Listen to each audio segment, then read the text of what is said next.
gootummayyoo bifa qabaatee ummata Iraan fakkaatti jechuun barruu kan jalqabe Ustaaz Anas Muhammadiin wallahi gootummaa fi tokkummaa ummataa fi hooggantoonni Iraan qaban tananiin quudheef maali onneen akkana maali tokkummaan akkana maali gootummaan akkana dhukaasa namni yoo dhagee manaa fi gaaratti duraa deessu isaan mana baanii biyya teenya dura dhumna jechuudhaan bootaa diinni haleeluuf itti karoorfatetti baaniim qabeenya keenya jalaa hafuu hin feenu waliin nu fixaa jaanii haala kanaan riqicha gubbaa dhaabbatanii du'a eegaa bulanii dhabnaan alaa galan maali boota akka addunyaa tana gubbaatti ummata akkanaa argee hin beekuan saamtotaaf hattoonni zuruudhaa hanga ammaatti biyya guutuu dachii jala galchaniiti warri Israa'el ofiifis dachii jalatti galanii feestaalaa fi haayilaanditti fincaanaa jiran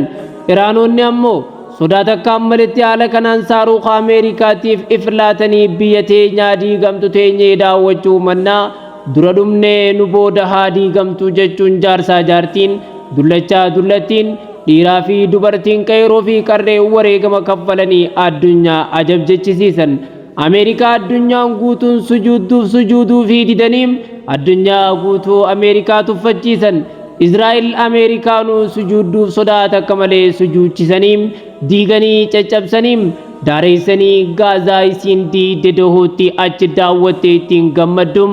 wajjin wal fakkeessanii isis gaddisiisan biyyoota lamaan addunyaa gubbatti sodaatamanii kabajaa sodaa kabajaman kabajaa irraa fuudhanii salphisan biyya lamaa yoo walii galtee waraantee yeroo gabaabduu keessatti addunyaa huuni diidi jechuudhaan namoonni dhaadheessan diigamuu didanii dura dhaabbachuun caccabanii caccabsaniim falmatanii agabsanii addunyaa gubbatti hadheessan cimina isaan ittiin dhaadatan kijiba ta'uu addunyaatti garsiisan jabeenyi kan jara lamaanii osoo hin taane kan rabbii tokkichaa ta'uu hojiidhaan barsiisan warri rabbiif sujuuduu dhiisee jara kanaaf sujuudaa jiran sujuudni isaan sujuudaa fi jiran sujuuda baaxil tahuu didaniiti argisiisan warra akka rabbiititti jara ilaalaa turan hundumaahuu jarri nama tahuu fixanii barsiisan anaa fi ummanniin faarsaa jiru kun aqidaa takka hin qabnu tahuu sammoo dhiirummaa namaa dubbachuu ummataan isiituu dhiirummaadham seenaa dhiiraa dhoysuuf yaaluun ammoo harrummaadham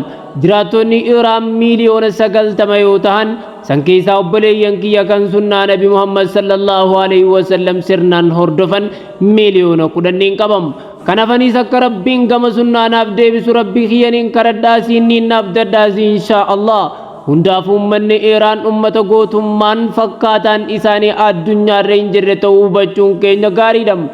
Ameerikaan sodaachisuuf akeekkachiisa sobaa irra deddeebiin akeekkachiifteetti sodaachisuu dadhabde jahannamitti qabsiifnas jaaniitii biddaan illee sodaachisuu dadhaban qiyaamaatti taasifnee dachii garaan galchinee kaartaarraa dhabamsiifna jennaan ittuu machaanii afata dadhabanii alatti bahanii eegaa bulanii qiyaamaa taatu dhabnaan ganama kana alaa galan eenyu keenyaatu osoo dhaga'ee alatti bahee bombii fi saaruqa itti roobuuf deemu ejjee eeggatam ceenee gaara seennamoo akka isnuutti dachii jala seennam mee dhugaa himaa osoo nu taatee akkam taana jettanii yaaddan ani ummataa fi hooggantoota Iraan dhugumaan hin quudhee fi innis nin dinqisiifadhe